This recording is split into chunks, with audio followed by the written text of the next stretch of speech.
So after about 8 years on YouTube, this is gonna be my first proper Q&A that I'm gonna leave up on the channel.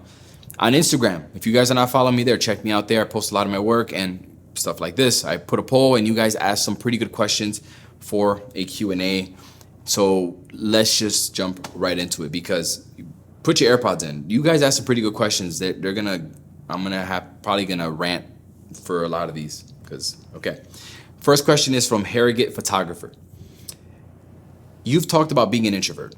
How did you overcome that at the start? Being an introvert is something that I have not overcome, in a sense. You know, like from the beginning, I've always liked being alone, and I never felt like I thrived around people. I've always had a ton of social anxiety. And I felt like something happened during the pandemic year that I felt like I regressed socially, right? Where like I almost forgot how to interact with humans. It was awkward, right? I feel like a lot of people can relate to that, not even introverts, but just everyone. But I feel like I really regressed, and I felt like I walked out the house with like a 20% battery life. My social battery was at 20%. And I had to like relearn how to be around people. And even working with models, which I use to make content all the time, you probably assume that it's just nothing for me, but it actually is. It's a mental preparation. I have anxiety meeting new people, which is why I work with a lot of the same people. You know, like I have a couple tricks that I use to help me with, an introvert coming out of his shell. I remind myself that people don't care so much about what I'm doing and me. People are worried about themselves as well. So when I go out in a social setting around people, I just remind myself that they're worried about how they look. They're not so much worried about me. And so it allows me to kind of fake it to make it, fake this confidence. A lot of people that think that I'm not an introvert because I'm on video, that's misconception. A lot of us YouTubers are very introverted, because I met a lot of them. A lot of them are just like me. So H, I'm assuming it's Sanchez. How do you deal with imposter syndrome on your daily workflow? Imposter syndrome, that's like a trigger for me, because I feel like I definitely struggle with imposter syndrome. The beauty of this that I was just talking about, seeing my name on a modifier, even though I know how hard I've worked to get to this point and how many years I've been doing this, still seeing my name on a modifier that's sold worldwide, I almost feel like I'm not worthy of that. You know, like I put myself down, like, wow, like who am I to have my name on a modifier, you know, when there's so many talented people out here? Who am I to have that luxury or have that privilege? And sometimes it gets the best of me, I'm not gonna lie, you know, but also I of course, then I remind myself how much and how hard I've worked to get to this point, man, and all the hours and, oh my God, that I've put into my craft, right? I gotta remind myself often. And even having almost 700,000 subscribers and seeing the amazing creators that are out there right now, I don't feel worthy of that platform. I don't feel worthy of a platform sometimes. I feel like I'm an overachiever and I'm not good enough for this, right? I struggle with that on the daily, and this is me being fully transparent. I struggle with that. Don't think, and I think that it's normal for people to feel this way when they have some kind of success in their life. They almost don't feel worthy of it. Jazza Kuru asked, what would you do differently if you had to start photography all over again? Damn, that's a good question. I would stop catastrophizing everything. If I had a bad day, which we're always gonna have bad shoots, and until this day, I have so many bad photo shoots that I don't post or I don't use. What I would do in the past is I would catastrophize and I would just tell myself I'm the worst photographer ever. This is not for me. What am I doing? I'm in over my head. I wouldn't want to pick up a camera. I feel like I am just the worst. And now when I have bad days, it still affects me. It really does. But now with the experience that I have, I know that I just had a bad day. We all have bad days. There's just days where things are just not clicking. You're not feeling it. And even if you walk away with good images, just because you don't feel like you did your best can make you feel like, damn, like I sucked, you know, like I didn't do good. I'm very hard on myself. If you only knew how many times I almost quit in the past because I had a bad shoot and I let that just tear me down many times. So I would just be a little nicer to myself and realize it's all part of the process. C Young E asked, how many revenue streams do you have? I have about like 5 different revenue streams, consistent revenue streams, and it's absolutely essential when you're a full-time YouTuber. And this is a perfect segue into today's sponsor. That's also a way to make money. It's a tricky way to make money because I only want to work with companies and promote things that I actually like and believe in versus just showcasing anything out there. And LumeCube reached out, and now they dropped these RGB tube lights that are money. Personally, I am a huge fan of these RGB tube lights because of the very slim form factor. You can use these in very tight spaces for your photo and video production and get really creative, you know? And for example, what I did a full-blown photo shoot right behind me here in this little corner of my living room just to prove my point. So these come in 2 sizes. The Tube XL is 4 foot long. These are the Tube XLs. And then there's the Mini that's 1 foot long. They come with aluminum tripod legs so you can stand them up in place, which is something that drove me crazy with the other tube lights that I have in my studio. You always had, like, you need a light stand or something to mount them. These, you can just mount them upright. Love that. They come with 7 different special effects like loop, strobe, lightning, fire, candle, siren, TV, along with 10 different speed settings. You can fully control these using the LumeCube app, and it has some really nice advanced features like being able to match any color you want in the room by using the eyedropper tool in combination with the camera on your phone. So it's very intuitive. If you want to use these on location, no problem. They're not only weatherproof, but they're going to give you around an hour and a half of battery life at full power, which is very, very good. Now, if you want to find out more about these awesome lights, I'm going to leave a link down in the description, so check them out. John Badhi, do you prefer studio or outdoor photography? How hard was it to learn good studio lighting? It depends. So if I shoot in the studio a lot, I'm gonna want to get outdoors. If I'm constantly shooting outdoors, I'm probably gonna want to be in the studio. I like both. I think that when I go out and shoot outdoors and I realize how inconvenient it is, you're dealing with parking, you're dealing with people and traffic and all hauling around gear, and the fact that I have to pee every 5 minutes, I have the bladder of a 60-year-old, then I'm like, man, just being in the studio is so convenient. It really is. You have everything there. Having a studio definitely gets you spoiled a little bit. But I like studio and I like outdoor photography both. It's just, I can't help it. Studio photography is just so much more convenient. Fig Rig asked, do you still sell the Sony Addicted t-shirts? I don't, because I just didn't like it anymore. I'm struggling with branding right now. Like, what is it about me? What is it that is, what catchphrase relates to me? And I struggle with that and I overthink it. So if you have any ideas for a branding catchphrase from a viewer perspective, I would love to hear what you have to think. In the comment section, you could email me. I would really appreciate help on that. But I definitely want to release some more merch in the future. So the next question is from Kenny Cartman. What's the importance of personality as a photographer? This is a great question because I feel like sometimes I envy people that are very charismatic, right? Like, let's say, like my best friend, he's also a photographer. He's an artist and a photographer. And he is like, if you could ever imagine a people person, he is a people person. And I envy that about him.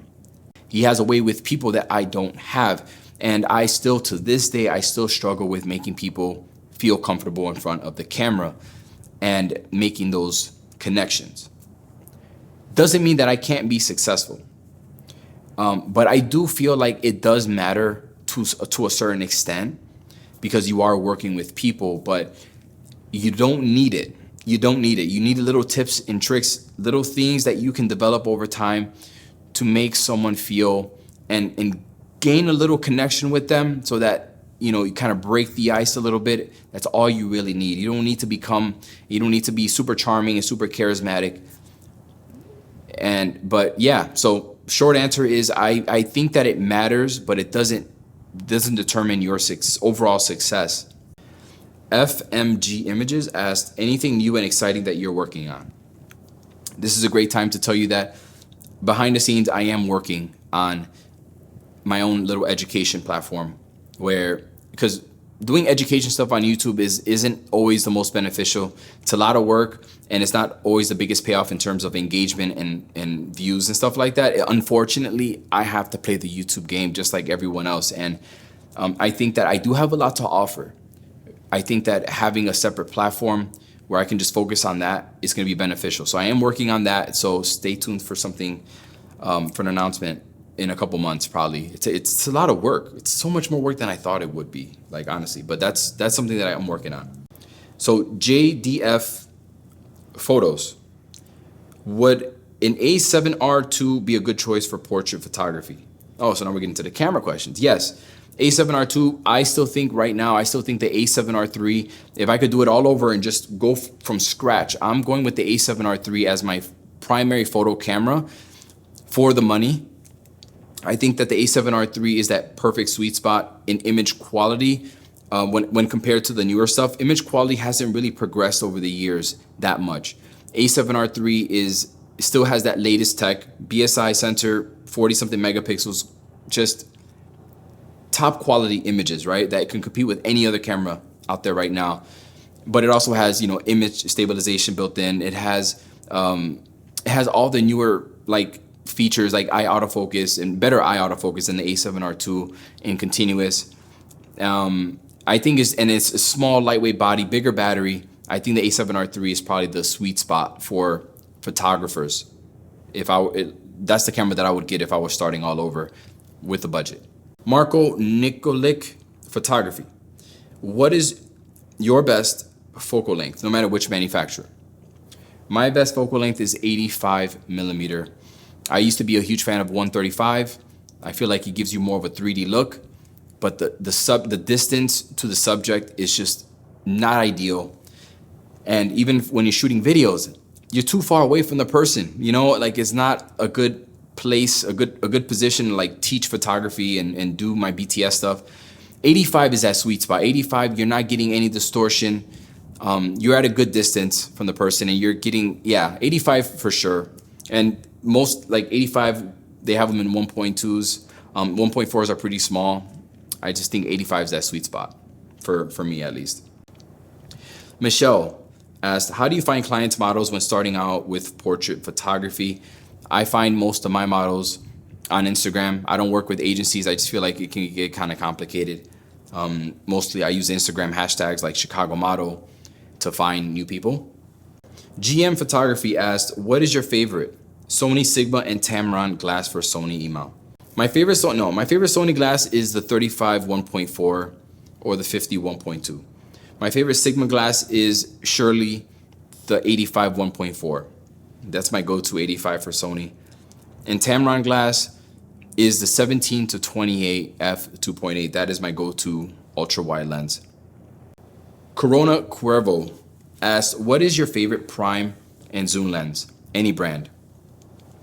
My favorite prime lens for any brand, I'm gonna say it has to be the Canon 85 1.2. I really like the Nikon 85 1.2. I don't have enough. I didn't get to use it enough for it to grow on me. But this right here, the 85 1.2 is my favorite prime lens of all time, I think. And my favorite zoom lens, it's gonna have to be the Sony 70 to 200 f 2.8 version 2, because it's so light. It doesn't, man. Definitely the 7200. Matiel Hero asked, what do you find most difficult when working with people? That's a great question. I find most difficult is breaking the ice and me feeling like I always have to feel, or I always have to fill any awkward silence or any silence. I feel like I have to fill that there's a void and I got to fill it. And I always have this sense of social pressure to be cool, you know, like to be engaging and not just quiet and in my own little world. J. Manuel asked, where did you learn photography? I learned it all on YouTube. I used to be a school security guard. Before I was a police officer, I was a school security guard. That is when I started learning photography. You know what I would do? I would sneak into the computer room. I say sneak, but I would just go in the computer room and I would print out flash diagrams. I literally, like the most boring things ever, I'd print out flash diagrams, just print out pages of just photography things, right? Like I didn't buy a book. I just printed out certain things that I was interested in. I was really interested in lighting in the beginning. I would sit at the security desk and I would just research the lighting diagrams and I would learn on my own. I took my own initiative to learn this stuff, which I'm very proud of. So everything is self-taught. Before picking up my first camera, which is a Rebel T3, I have never once been interested in photography. Never once have I really been, I've never really taken photos with anything other than like little cyber shots or disposable cameras. I've never been interested in it, but I dove into it. I learned it all on my own by, again, printing out diagrams and also going on YouTube, watching a crap load of tutorials. And a lot of my friends now, which is crazy, a lot of my friends like Matt Granger, you know, Tony and Chelsea, Jared, Ted Forbes, you know, just a lot of the people that I learned from. Kai, Digital Rev, of course, which is why I went down the Canon rabbit hole and I got all the Canons, like Fighting Mark II, Fighting Mark III, was because of Kai. Because of them is a lot, they really influenced my photography journey coming up in the world.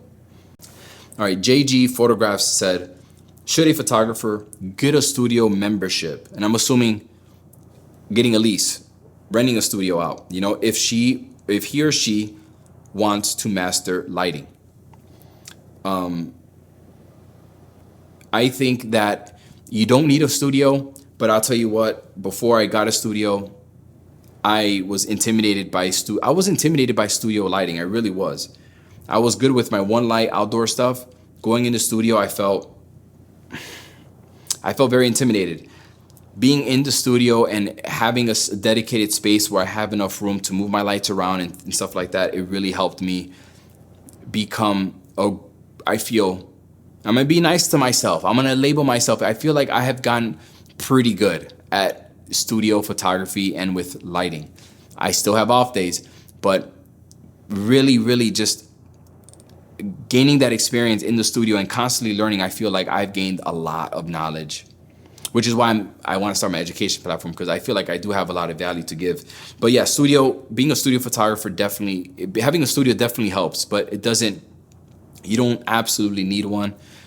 All you need is a small space, really, to understand lighting. You just need to put in those hours and that exercise the repetition, and you get a better understanding of lighting. Yeah. Jeff Jacob asked, you seem to like Canon glass. What about Sony cameras? Do you like overshooting Canon? You know, I shoot a lot of Canon, I shoot a lot of Sony. At this point, for me, I mainly shoot Sony because the amount of glass that you can get for the system.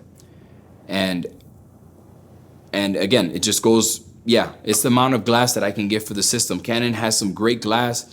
It's just very expensive and there's not a lot of it. So the abundance of third-party options for Sony is what keeps me shooting Sony. Adil Khan asked, what would be your 3 tips for sharper photos? My 3 tips for sharper photos is make sure your shutter speed is fast enough for what you're shooting. Shooting portraits, 1/125 of a second with to freeze the action. If you're shooting in single shot, you want to make sure that you press the shutter right after you get your focus acquisition, because if you just half press the shutter and you move a little bit, it's going to be out of focus. So maybe shooting in continuous, if you have a more modern camera, shooting continuous so that you're not going to get any blurry photos. I think those 2 right there are the big ones. What's another tip? Sharp photos. Yeah, just make sure your shutter speed, make sure you're using the right autofocus setting. And those are it. Akil Jacob Photography asked, why are Leicas so popular and what are your thoughts on them in regards to image quality? What's funny about this is that I have never used a Leica camera, and that's on purpose. I think that Leica, it's intriguing, but if I were to shoot Leica for my style, I'm going for the Q2. I'm going for the fixed, or the Q3, the fixed camera with the camera with the fixed lens. I don't want to invest in that system. It's just, I think it's a little too pricey, and I'm already so invested in full frame. The problem is that when I shoot with a fixed lens camera, I want it to be fun, and I want my workflow to not require the same as my full frame cameras. I don't want to have to edit every photo. The Fuji X100V fits in that slot for me so well, where you're getting great image quality and I'm getting a great JPEG file, and I have the film simulations, which for me, there's no replacement. The Leica Q2 would be a great little an accessory, right? It's a statement, right? It's like, hey, I have a Leica camera, and I've heard so many things about the images. It's just, I don't want a fixed camera. It's bigger than the Fuji, and I would want to edit them. That's what it is. I'm too much in love. The Fuji X100V fits my workflow so good that I don't want to get into the even more expensive toys. All right. Is that enough questions for a Q&A? I think I just made up for the whole 8 years of me not posting one.